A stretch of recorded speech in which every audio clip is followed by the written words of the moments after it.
Vamos iniciar nossa reunião de oração, vamos clamar ao Senhor, vamos orar ao nosso Deus. Pai Santo, Pai querido, nós te louvamos, Pai, pela sua graça, pela sua misericórdia. Te adoramos, Deus, pela sua presença santa, pela sua condução, Pai, sobre a nossa vida. Te louvamos, Deus, porque o Senhor é um Deus presente, um Deus vivo, é um Deus poderoso, é um Deus santo, é um Deus eterno, Pai, é um Deus onipotente, onipresente, onisciente. Rendemos glórias a Ti, Pai, porque o Senhor é um Deus maravilhoso, é um Deus que estende a sua graça até nós, mesmo nós não merecendo. Nós te louvamos, Pai, porque podemos nos achegar a Ti, Pai, nos achegar junto ao trono de graça para buscarmos graça, socorro em ocasião oportuna, meu Deus. Que o Senhor nos ajude, Pai, a aprender mais de Ti, a aprender da sua palavra, que o Senhor nos ajude, Pai, a orarmos. Em nome de Jesus, amém. Meus irmãos, hoje nós vamos ver mais um personagem aí que tinha uma vida de oração, é o personagem Neemias, Neemias o restaurador. Você já pode abrir a Bíblia no livro de Neemias, nós vamos ver alguns versículos. Historicamente, Neemias é um contexto pós-exílico, ele acompanha Esdras, no sentido de que Esdras retornou primeiro, e depois de um tempo, Neemias retornou para a reconstrução do templo, reconstrução dos muros, e algo bem interessante conduziu à angústia de Neemias, né? E você pode olhar no versículo 3, que diz assim, capítulo 1, versículo 3. Disseram-me, os homens que foram para Judá e retornaram, Jerusalém retornaram. Os restantes que não foram levados para o exílio e se acharam lá na província, estão em grande miséria e desprezo. Os muros de Jerusalém estão derribados e as suas portas queimadas. Então, Neemias, ele recebe um relatório de como que estava a situação de Jerusalém, né? E isso vem o conduzir para uma ação, né? E o que Neemias fez com essa informação? Versículo 4. Tendo eu ouvido estas palavras, assentei-me e chorei e lamentei por alguns dias, e estive jejuando e orando perante o Deus dos céus. Essa notícia horrenda que ele recebeu o conduziu a chorar, a prantear, a lamentar, a voltar-se para Deus, orar, jejuar durante dias. Veja que a angústia de Neemias o conduziu a uma ação. E como que foi essa oração? Veja aí a partir do versículo 5 até o versículo 11, que diz assim: Ah, Senhor Deus dos céus, Deus grande e temível, que guardas a aliança e a misericórdia para com aqueles que te amam e guardam os teus mandamentos. Estejam, pois, atentos os teus ouvidos e os teus olhos abertos, para acudires à oração do teu servo, que hoje faço a tua presença dia e noite pelos filhos de Israel, teus servos. E faço confissão pelos pecados dos filhos de Israel, os quais temos cometido contra ti. Pois eu e a casa de meu pai temos pecado. Temos procedido de todo corruptamente contra ti. Não temos guardado os mandamentos, nem os estatutos, nem os juízos que ordenastes a Moisés, teu servo. Lembra-te da palavra que ordenaste a Moisés, teu servo, dizendo: Se transgredirdes, eu vos espalharei por entre os povos. Mas se vos converterdes a mim, e guardardes os meus mandamentos, e os cumprirdes, então, ainda que os vossos rejeitados estejam pelas extremidades do céu, de lá os ajuntarei e os trarei para o lugar que tenho escolhido, para ali fazer habitar o meu nome. Estes ainda são teus servos, e o teu povo que resgataste com o teu grande poder e com tua mão poderosa. Ah, Senhor, estejam, pois, atentos os teus ouvidos à oração do teu servo e à dos teus servos, que se agradam de temer o teu nome. Concede que seja bem-sucedido hoje o teu servo e dá-lhe mercê perante este homem. Nesse tempo eu era copeiro do rei. Aqui nós encontramos a oração de Neemias diante da situação em que ele vivia. Nós encontramos aqui, meus irmãos, um momento de confissão de pecados, ele se quebrantando na presença de Deus. Nós vemos Neemias adorando ao Senhor, louvando a este Deus. Nós vemos Neemias invocando as promessas de Deus, as promessas do Deus que se apresentou a Moisés e rogando para que essas promessas também se apresentassem sobre o povo naquele momento. E, meus irmãos, diante disso, Neemias ele recebe a bênção de Deus, a sua tristeza é vista plenamente diante do rei Artaxerxes, que o concede para voltar e reconstruir o templo novamente. Mas diante disso, meus irmãos, Neemias enfrenta algumas dificuldades. Pule para o capítulo 4, versículos 8 e 9. Ajuntaram-se todos de comum acordo para virem atacar Jerusalém e suscitar confusão ali. Porém, nós oramos ao nosso Deus e como proteção pusemos guarda contra eles de dia e de noite.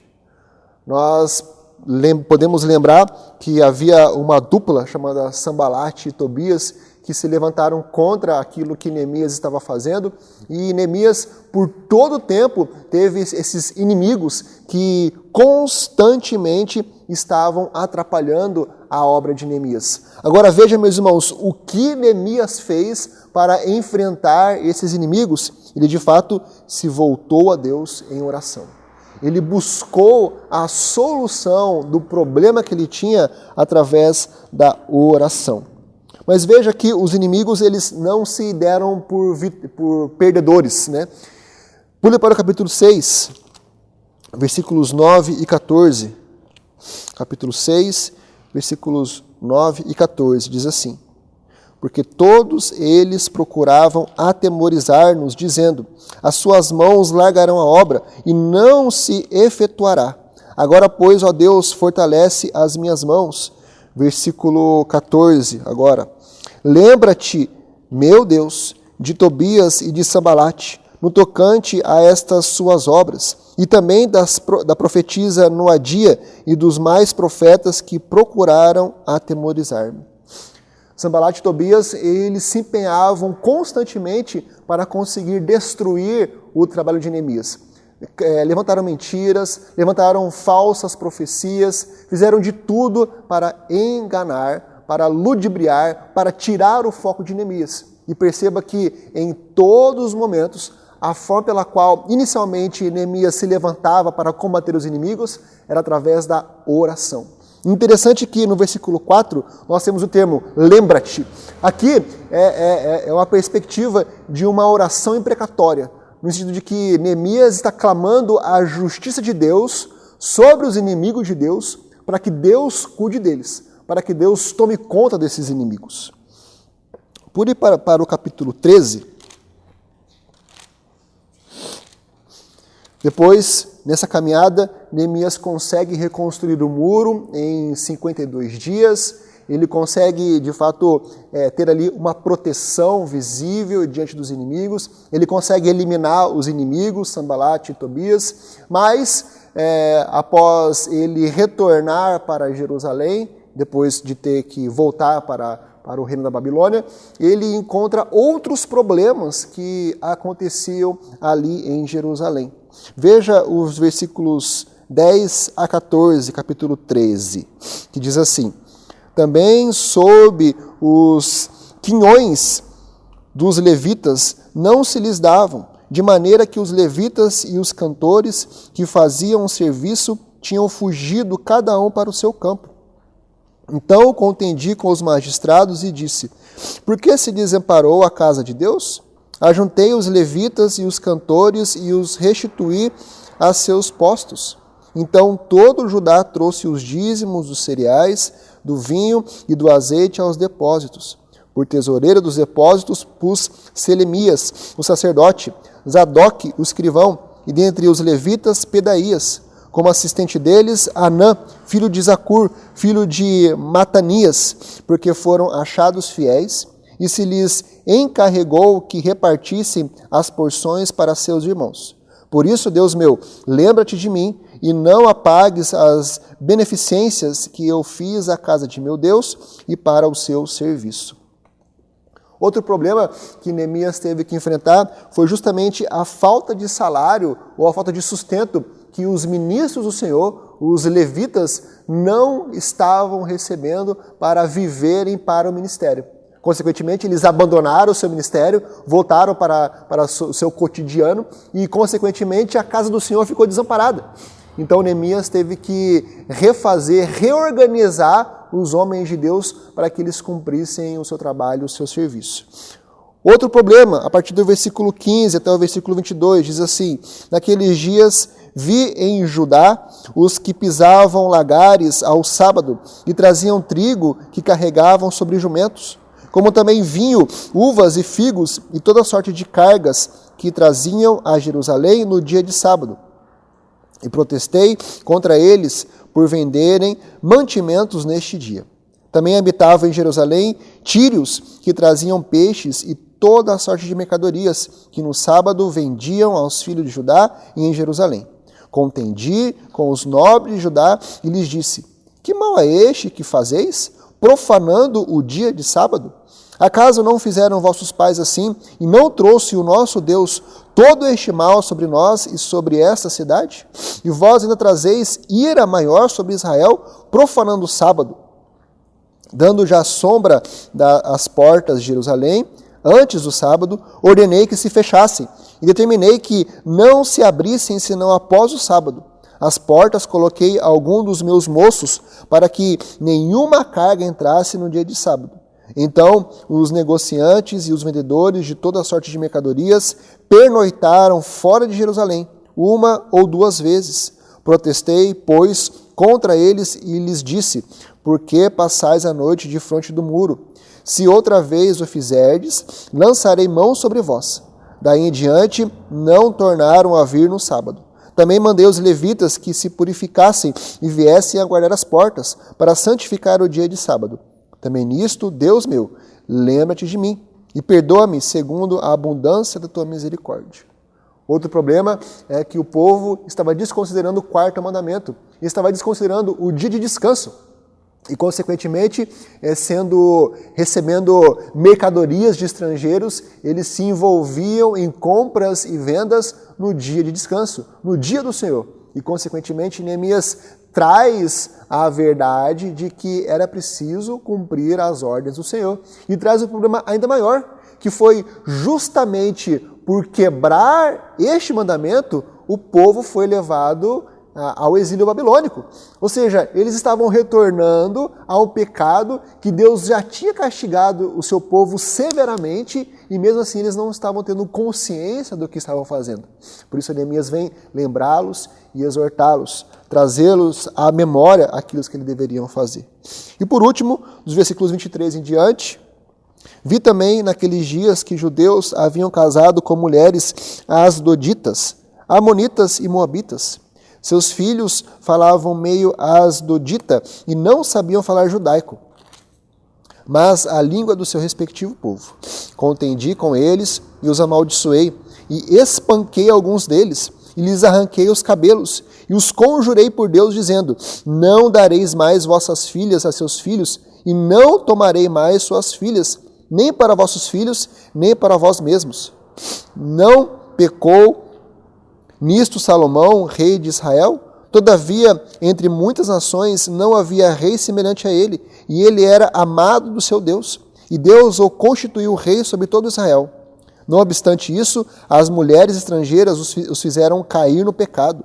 Dar-vos-íamos nós ouvidos para fazermos todo este grande mal, prevaricando contra o nosso Deus, casando com mulheres estrangeiras? Um dos filhos de Joiada, filho do sumo sacerdote Eliasibe, era genro de Sambalate, o honorita, pelo que o afugentei de mim. Lembra-te deles, Deus meu, pois contaminaram o sacerdócio, como também a aliança sacerdotal e levítica. Parece que em algumas situações as coisas só funcionam depois de uma boa disciplina, né? de uma boa ação física. Né? E foi o que Neemias teve que fazer, porque o povo estava se envolvendo em casamentos mistos, estava manchando o povo judeu. E, de fato, Deus tinha deixado bem claro que não poderia haver misturas de povos, porque os povos ímpios estragariam, né? Trariam podridão para o povo judeu. E foi o que aconteceu antes do exílio. Né? Salomão, como ele disse aqui, ele foi conduzido por causa das esposas que ele teve, esposas de outros povos, outras nações, que o conduziu a falsos deuses, a idolatria. E de fato Neemias vem trazer a ação aí de modificação. Agora lembre-se, agora veja mais uma vez no versículo 31, encerrando o livro, Neemias, nas últimas linhas, ele diz: lembra-te de mim, Deus meu, para o meu bem. E perceba que nas outras 3 situações anteriores, referente ao dízimo e aos levitas, referente ao sábado, referente ao casamento misto, Neemias sempre se voltava ao Senhor. Lembra-te de mim, lembra-te de mim. Nas piores situações, Neemias buscava ao Senhor, buscava o socorro do Senhor para que os problemas fossem resolvidos. Na época de Neemias, a reforma e a transformação vieram a partir dos seguintes elementos: confissão dos pecados, oração, leitura da palavra, transformação de vida e vida de pureza. Esses são os elementos que trazem uma modificação, não só na nossa vida, mas ao nosso redor. Nós precisamos confessar os nossos pecados, voltar a nossa vida, nosso coração aos pés da cruz. Nós precisamos olhar para a oração como meio pelo qual nós nos achegamos a Deus, nos humilhamos na presença de Deus e reconhecemos que nós, pelas nossas forças, não somos capazes de resolver os nossos problemas. Nós precisamos ler a palavra de Deus, porque ela é a voz de Deus e ela apresentará as respostas às aflições do nosso coração. E nós precisamos nos empenhar para termos uma vida transformada. Lembrando que nós já fomos revestidos do novo homem, entregues por Deus. E por isso nós somos habilitados a ter uma vida diferente, uma vida piedosa, uma vida santa.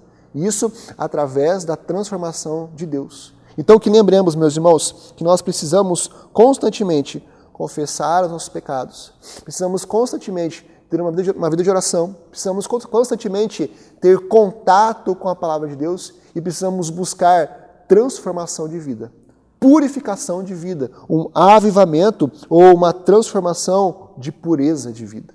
E que Deus venha nos capacitar, nos ajudar, nos auxiliar e nos conduzir para essa verdade, para que não precisemos apanhar fisicamente, como Neemias teve que fazer com os rebeldes de Jerusalém. Em nome de Jesus, amém.